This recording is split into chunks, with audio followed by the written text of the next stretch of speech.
Claire grew up in a small coastal town in Florida where the ocean was as much a part of her life as the air she breathed. Her father owned a modest repair shop by the docks, patching up fishing boats, small sailboats, and the occasional speedboat that tourists brought in. Claire had spent most of her 17 years there, learning the rhythm of wrenches, wires, and wood panels instead of mauls in movies like most girls her age. She loved the feel of salt in her hair and the steady creak of old holes under her feet. Her grandfather, a retired Navy engineer, had given her the gift of seeing machines as puzzles waiting to be solved. Though he had passed away years ago, Claire often heard his voice guiding her when she worked, teaching her to listen not just to enjoy, but to the heartbeat of every vessel. That Saturday evening started like any other. The heat of the day lingered as the sun slipped behind gray clouds, and fishermen hurried to shore, pulling in their nets before the weather worsened. Claire and her father were finishing up a repair job on an old motorboat. She tightened the last bolt, satisfied with her work, when a low rumble echoed across the horizon. Within minutes, the sky turned dark and the wind picked up, carrying with it the sharp tang of a storm. Locals knew when to take cover. Hurricanes and sudden squalls were nothing new in Florida. Shops shuttered their windows, families hurried inside, and the once busy harbor fell eerily quiet. But as Claire reached to lock up the tool shed, her eyes caught something unusual far out at sea. Through the heavy sheets of rain, faint lights flickered, distress signals. Claire narrowed her eyes, heart pounding faster. Her grandfather had drilled those signals into her memory when she was little. 3 flashes, pause, 3 flashes. Again, he used to say, it means someone's in trouble. Now, she was watching the real thing play out on the horizon. The silhouette of a massive yacht, gleaming even in the storm's chaos, rocked dangerously against the waves. Unlike the small fishing boats she was used to, this was a floating palace clearly belonging to someone wealthy and powerful. But wealth couldn't fight nature, and the frantic movements of its crew showed they were losing control. Claire bit her lip. She knew every minute counted. The sea wasn't forgiving, especially when technology failed. Most people would have turned away, convinced it wasn't their problem, but not Claire. She grabbed her raincoat, slinging it over her shoulders, and shoved her toolkit under her arm. Her father called after her, but she was already halfway down the dock, her boots slapping against the wet wood. The storm lashed her face with rain, soaking her through, but she didn't slow. With each gust of wind, she felt her resolve harden. Claire wasn't reckless. She was prepared. She had studied storm patterns, navigation charts, and emergency systems ever since she was old enough to read. Boats weren't just machines to her. They were living things, and she could sense when one was on the verge of failing. As she reached the end of the dock, she saw harbor guards debating whether to send a rescue boat. Their hesitation only fueled her determination. They don't have time, she muttered to herself, tightening her grip on the toolbox.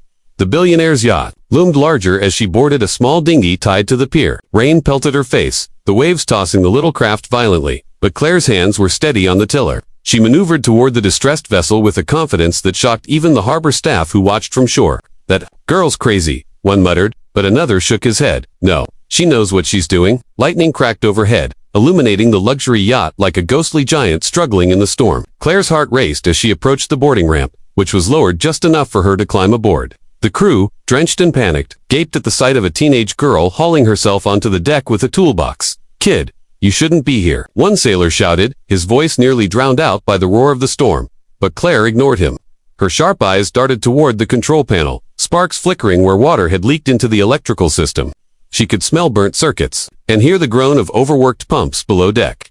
She knew instantly the yacht's main systems were compromised. Your navigation's fried, your pumps are failing. She shouted back, her voice clear and commanding. If you don't fix this, you'll capsize. The crew exchanged helpless glances. They were trained to sail, not rebuild systems on the fly. Just then, a man appeared from the cabin, tall, broad-shouldered, his expensive suit drenched. Richard Lawson, billionaire and owner of the yacht, looked at her with a mix of fear and disbelief. Who are you? Lawson demanded, water dripping from his face. You're just a kid. Claire met his eyes, her expression steady despite the chaos around them. I'm Claire, and if you want to make it back to shore alive, you need to let me help. For a moment, silence hung heavy between them, broken only by the crash of waves against the hull. The crew shifted uneasily, unsure whether to listen to their employer or the girl who had appeared like a miracle in the storm. Lawson hesitated, pride warring with desperation. Finally, he gave a short nod. Do whatever you can. Without wasting another second, Claire dropped to her knees. Toolbox open, tools clattering across the slippery deck. The storm raged on, but for Claire, the world had narrowed down to circuits, gears, and survival. Claire steadied herself against the slick deck, her boots slipping as the yacht pitched violently in the waves. The crew scattered around her, shouting orders and pulling ropes, but it was chaos. No one had a plan that worked. She shoved her soaked hair from her face, eyes zeroing in on the control panel. Sparks hissed where seawater had seeped through, the acrid smell of burning wires filling the air. "This system's toast," she muttered, pulling out a screwdriver from her kit. The storm roared louder, thunder cracking so hard it rattled the hull. Richard Lawson clutched the rail, his jaw tight, disbelief etched on his face. A billionaire who had built empires couldn't save his own ship, and here was a teenager claiming she could. "You don't understand," he started, but Claire cut him off sharply. "I do. Let me work, or we all go down." She dropped to her knees, wrench in hand, and pulled open the damaged panel. Wires sparked dangerously, some already burned black. The crew hovered uneasily, one sailor muttering, "She electrocuted herself." But Claire worked with the precision of someone far beyond her years. Her grandfather had shown her how to bypass systems in emergencies, how to think 3 steps ahead when a vessel fought for survival. She rerouted power through secondary circuits, using the tools with lightning speed. Each motion was calm, deliberate, but her heart thundered in her chest. Water sloshed across the deck, soaking her hands, but she pressed on. Behind her, Richard shouted, "Hurry, we're taking on more water." She didn't need reminding. She could hear the pumps groaning below deck, leaving the control panel stabilized. Claire sprinted toward the hatch leading below. "You going?" a sailor yelled, but she didn't slow. "To the pumps," she shouted back. The stairwell was like a waterfall, seawater rushing in, drenching her completely. She gripped the railing, her toolbox banging against her side as she forced her way down. The pump room was worse than she imagined. Alarms blared, red lights flashing as the machinery choked on seawater. Claire skidded onto the metal floor, tools scattering. She knelt immediately, opening a panel and yanking free soaked wires. Sparks popped, dangerously close to igniting. She cursed under her breath, twisting wires together and sealing them with electrical tape. The pumps sputtered, then roared weakly back to life, struggling but holding. She wiped her wet face, whispering to herself, "Come on, don't quit on me now." Back on deck, the crew fought to keep sails and ropes under control as towering waves smashed against the yacht's side. Richard barked useless orders, his polished voice breaking under the storm's weight. When Claire burst back through the hatch, soaked and shivering, the sailors turned as if they had seen a ghost. "She's got the pumps running again," one cried. Hope flickered in their eyes, but fear still gripped them. The navigation was still fried. Claire darted back to the helm, her hands flying over the dials. She studied the flickering radar screen, its signal faint but alive thanks to her rewiring. "You'll never hold course like this," Richard shouted over the wind. Claire's eyes blazed. "Then we don't hold course, we ride the storm until it breaks." The crew stared, stunned by her command. In that moment, this soaked 17-year-old girl had become their captain. Lightning split the sky, blinding white against the dark waves. Claire braced herself, shouting instructions to the crew. "Trim that sail. Secure the starboard line." Her voice carried strength that cut through panic, and for once, they listened. The sailors scrambled to obey, watching in disbelief as the girl guided their billionaire boss's yacht like she'd been born at sea. Richard stood frozen, torn between awe and fear. He had hired the best crew money could buy, yet none of them had the presence of mind this kid had. Claire kept her eyes fixed on the monitors and the storm beyond them. Every crash of thunder rattled her bones, but she wouldn't falter. Her grandfather had always said the sea tested, not strength, but will, and she had plenty of that. Minutes stretched like hours as the storm battered them. Claire worked tirelessly, rewiring shorted connections, slamming tools into place, shouting orders between every flash of lightning. Sweat and rain stung her eyes, her muscles aching, but she never slowed. The crew gradually stopped doubting her, watching as systems that had been dead sputtered back to life under her hands. The pumps began draining faster, the navigation flickered, stable, and the stabilizers shifted, keeping the yacht from rolling too far on its side. "She's doing it," one sailor cried, clutching the railing. Richard, still clutching his dripping jacket, stepped closer to her. "You're saving my ship," he said in a low, astonished voice. Claire didn't even look up. "Not your ship," she said firmly, "everyone on it." A massive wave slammed into the yacht, nearly knocking everyone off their feet. Claire gripped the console, teeth clenched, as alarms wailed again. She had stabilized the systems, but the storm wasn't finished. Her eyes darted to the engine controls, where the main generator struggled under the strain. If it failed, everything she had done would collapse. She pulled out her last roll of tape, crawling into the narrow space beneath the console. Sparks showering her hair, the crew gasped as they saw her hands moving dangerously close to live wires. Richard shouted, "Stop, you'll kill yourself." Claire's voice echoed from under the console, steady and determined. "I know what I'm doing, trust me." With one last twist of the wrench and a final tape seal, the generator's hum steadied, the lights brightening across the deck. The storm still raged, but inside, the yacht finally had a fighting chance. Claire crawled back up, soaked, exhausted, but her eyes shone with fire. She turned to the crew, her voice hoarse but unwavering. We're not out yet. Keep her steady. Hold the course, and we'll ride this through." The sailors straightened, nodding with renewed determination. Richard Lawson looked at her differently, now not as a drenched, reckless teenager, but as the reason they were all still standing. He opened his mouth to speak, but the words caught in his throat. Claire had done the impossible, and she wasn't even finished yet. For the first time in the billionaire's life, he wasn't the one in control. She was, and somehow, he wasn't afraid of that. He was grateful.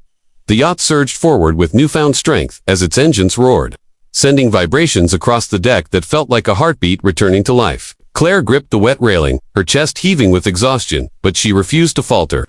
The storm still battered them with rain and wind. Yet now the vessel responded to every correction. The stabilizers engaged, holding the ship against monstrous waves that had threatened to swallow it whole. A collective gasp escaped the crew as the yacht steadied, rising confidently over the swells instead of being tossed like driftwood. Claire's soaked raincoat clung to her, her hair plastered to her face, but her eyes burned with determination. In the stunned silence, only the hum of machinery and the thunder's distant growl filled the air. Richard Lawson, gripping the rail, finally found his voice, but it cracked with disbelief. How did you do this?" Claire turned slowly, wiping rain from her brow with trembling hands. Her face was pale but resolute, her voice steady despite her exhaustion. "Boats have a language," she said simply, her words almost drowned by the wind. "You just have to listen." The crew exchanged bewildered glances, unsure if she was speaking metaphorically or not. But Richard's sharp eyes studied her as though seeing her for the first time. She wasn't guessing. She wasn't lucky. She understood this ship in a way none of his trained men did. His jaw tightened, emotions clashing inside him: fear, awe, pride, even shame. He had paid fortunes for professionals who froze under pressure, but this teenager had guided them through chaos. Around them, lightning streaked the sky again, but for the first time, no one panicked. The sailors began to move with renewed purpose, no longer scrambling in blind terror, but rallying under Claire's steady presence. She shouted instructions with confidence. "Secure the ropes. Check the portside pumps. Watch the starboard line." Her commands were clear, precise, and impossible to ignore. Men twice her age obeyed without hesitation.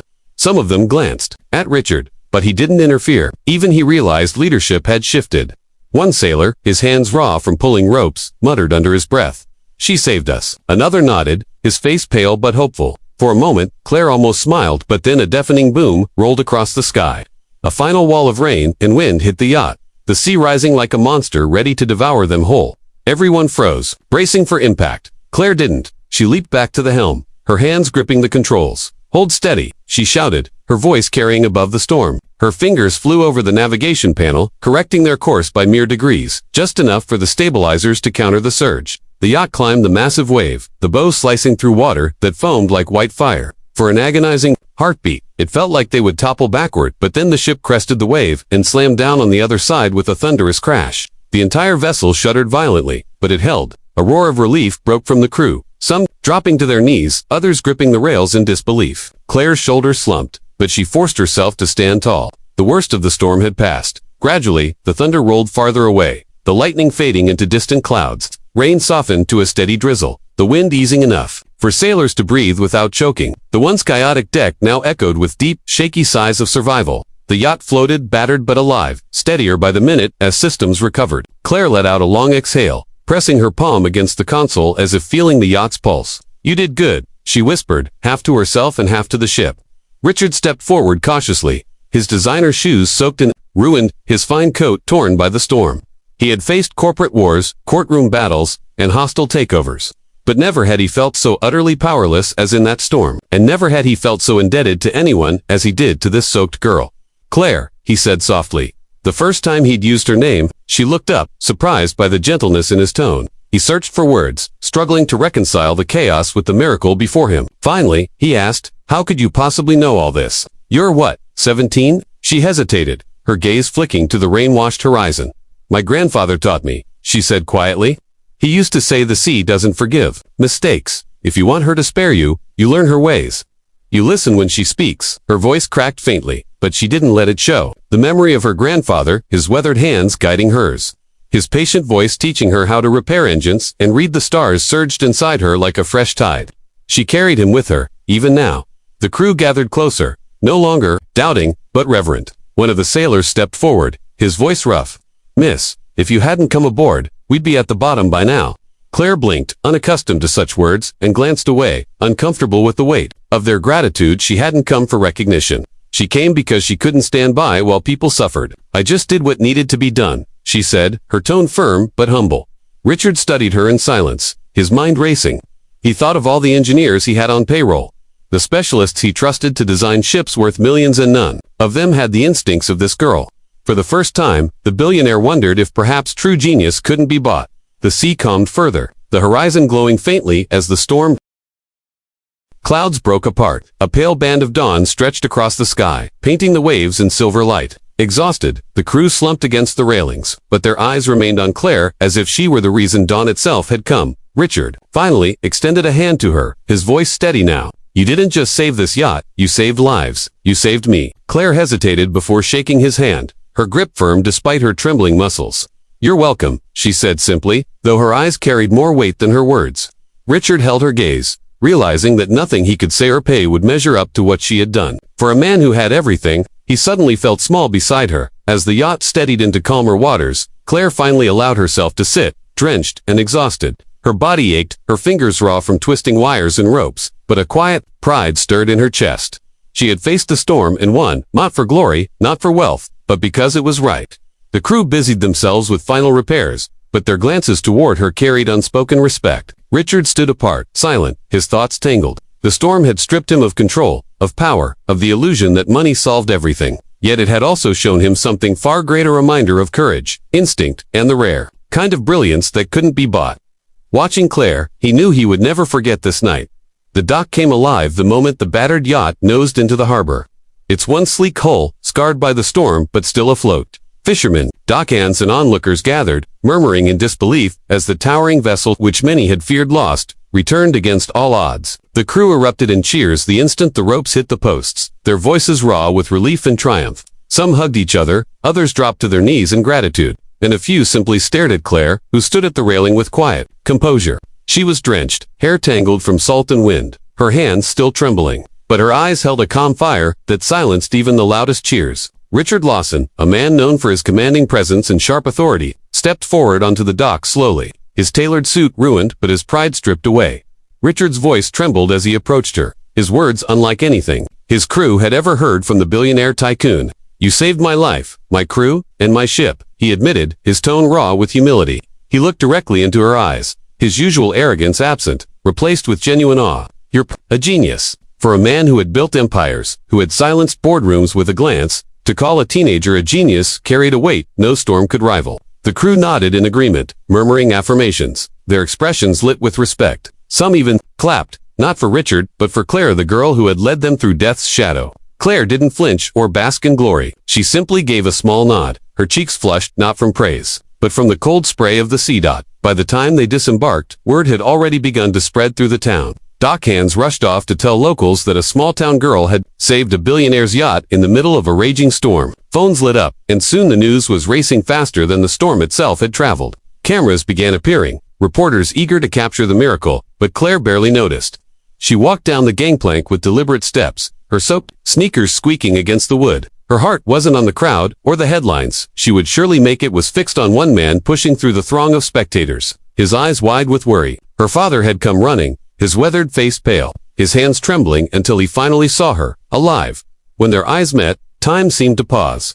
Claire's father, a mechanic who had worked long nights to provide for her, froze on the dock, his chest rising and falling rapidly. He had always seen her as his daughter, the bright, curious child who followed him into the garage, asking endless questions. But tonight, as she stood before him, soaked yet radiant with strength, he realized she had become something far more. For the first time, he didn't just see his little girl. He saw a young woman destined for greatness. Tears blurred his vision as he pulled her into his arms, holding her tightly, his rough hands trembling as if afraid she might vanish.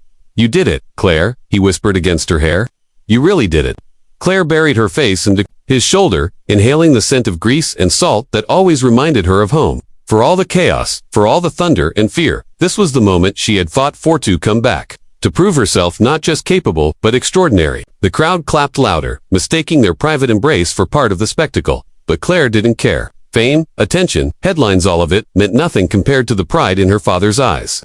She pulled back slightly, smiling through tears. I just remembered what you taught me, she said softly. To never give up when the engine still has life. Her father chuckled shakily, pride swelling in his chest. His lessons had saved more than machines tonight. They had saved lives. Meanwhile, Richard stood a few paces away, watching the reunion with an unfamiliar tightness in his throat. He had built a life on power and wealth, but in that moment, he understood that true value was found in courage and wisdom, the kind he couldn't buy. He cleared his throat, stepping closer to Claire and her father. "Mr. Hayes," he began, addressing her father with rare respect. "You've raised someone remarkable." The mechanic looked at him, hesitant, his protective instincts rising. Richard continued, his voice steady but humble. "If she ever wants it, there's a place for her in my company. In engineering, in design, wherever she chooses. The world needs minds like hers." Claire blinked, startled by the offer, but shook her head gently. "I don't need your company, Mr. Lawson," she replied. "I just need to keep building, learning, fixing. That's who I am." Her words hit harder than the storm had. Richard studied her for a long moment before slowly nodding. Realizing she wasn't rejecting opportunity, she was claiming her own path. Around them, reporters shouted questions, cameras flashed, and townspeople whispered her name like it had already become legend. Claire ignored them, her hands still clasped in her father's. She wasn't seeking fame. She sought purpose, and tonight had proven she carried it in abundance. The crew stood behind her like silent witnesses, each of them humbled and grateful, knowing they owed their survival to the girl who listened to the sea. Some would carry her story back to their families. Others would remember her face every time storms returned. But none would forget Dot, as the first rays of morning light broke across the horizon, casting gold over the water. Claire stood tall on the dock. The storm was behind her, but its memory etched strength into her bones. Around her, life stirred, the town buzzing, her father beaming, Richard reflecting, but inside her chest was a steady calm. She had faced fear, chaos, and death, and had come through not just unbroken, but stronger. For the first time, she felt certain of who she was, not just a mechanic's daughter, not just a girl with strange instincts for machines, but a young woman with a destiny larger than herself. She had listened to the language of the sea, and in return, it had spoken her future. Claire took her father's hand as they walked away from the dock, leaving behind the whispers of fame and the weight of other people's expectations. The world would remember her as the girl genius who saved a billionaire's yacht. But to her, she was just Claire Hazy, the girl who loved engines, who believed every broken thing could be mended, and who knew that even in the fiercest storm, there was always a way forward. And as the gulls cried overhead and the sea glistened in dawn's embrace, she smiled quietly. Her journey was only beginning.